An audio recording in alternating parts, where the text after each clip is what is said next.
Well, that's one of the biggest concerns of parents everywhere is what's happening now with virtual learning and how it is affecting children. And so many people are like, they turn into zombies by the end of the day. Because they're not just on school. They got a tab open with Roblox, another tab open with YouTube, another tab open with Instagram. And this is, I'm talking about little kids. I'm not even talking about high school and middle school. So, what would you tell a child, or what do you hope comes out of the children being raised out of this time? Don't lose yourself. Trust yourself. I would hopefully teach them how to anticipate and how to adapt to tough situations that they don't understand. Be open to change. Things that you want to stay the same don't always work out that way. Make yourself a priority. Always stick up for yourself. Never let somebody treat you like an option or like you don't matter or like you're expendable. Always know your value. The biggest problem I have with the word essential is, like, and I touched on this before, is like I felt like I didn't have a place because what I offer as a service wasn't, even though I myself am essential. So I want to make sure that a child knows going in, like, you have value, you have weight. I have a shirt that says, you matter to you. There is a female wrestler that committed suicide at 22, Huna Kamara, I believe, and it was from cyberbullying.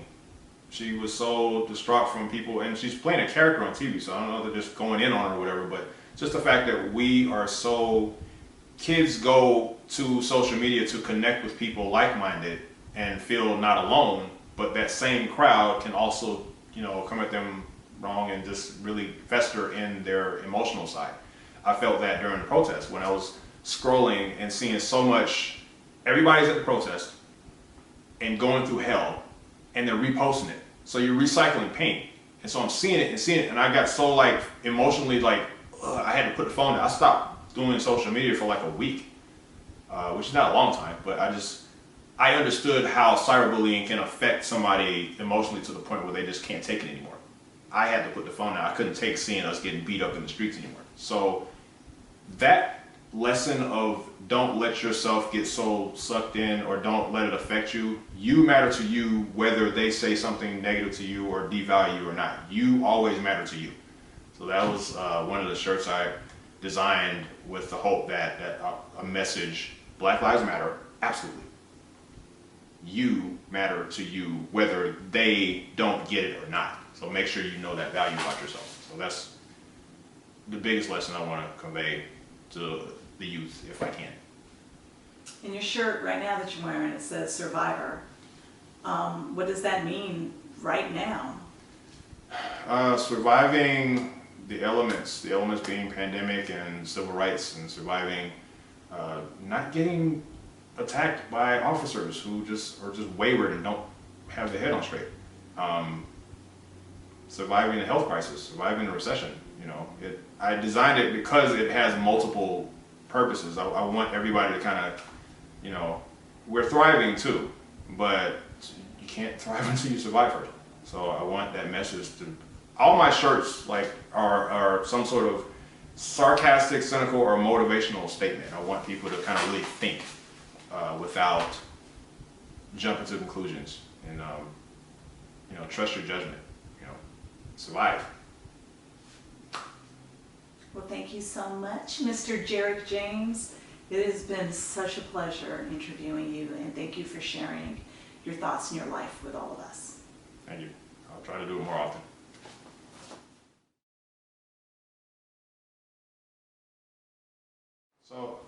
So I have a bonus question for you, the interviewer.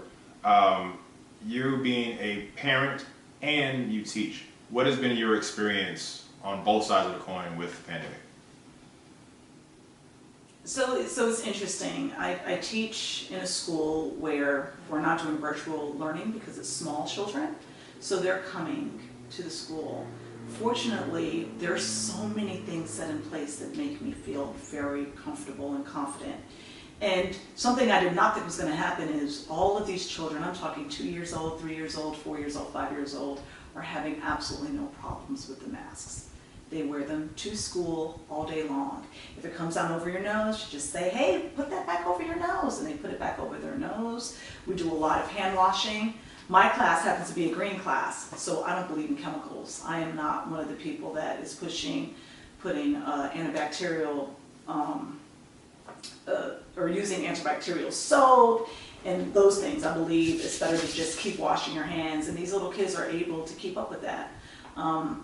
So my experience on that side has been very good for me because we haven't had any outbreaks. The school did have one in one of the classrooms, but because all of the classrooms are treated as pods, so we are not allowed to pass each other, we are not around each other. Each class is its own pod. And that way, if a pod has an issue, they close that class down and they move on. They give us all of the support. If something happens, if someone is diagnosed, then the teachers have to quarantine and they get 2 weeks off basically because, you know, they still get paid. Now on the other side, I had elementary school children in DeKalb County, and they're doing virtual learning. I feel that they are not challenged. I feel that they're bored. My kids, fortunately, have very good social communication. They're very emotionally together, and they're mentally and intellectually capable. That is not the story for every mother. Moms deal with all different types of situations with their children, and it breaks my heart because so many of them need to have that one-on-one interaction and that social setting. So while my kids are okay, I am kind of sad because it is a year where I just don't feel like they're learning what they should be learning. But that's different from a lot of other students where I think not only that, but they're also becoming socially unequipped to deal with people. A lot of parents are saying that their children are becoming zombies because what happens when kids are in front of a screen, their behavior changes. I mean, you could rob their house while they're playing a game and they would not notice. You start asking questions, they get short, they get upset. You take away a game. They have discovered that the same addictive behaviors for cocaine are there for being on screen. So I really applaud the teachers for what they do. All the people who've had to pivot and teach virtually that were not prepared for that and who didn't have the technical aspects for it, and I hope they continue that for the safety of our families. But I am also very interested to see what's going to happen to many of our children in the months, possibly years to come. So that's my experience. Okay.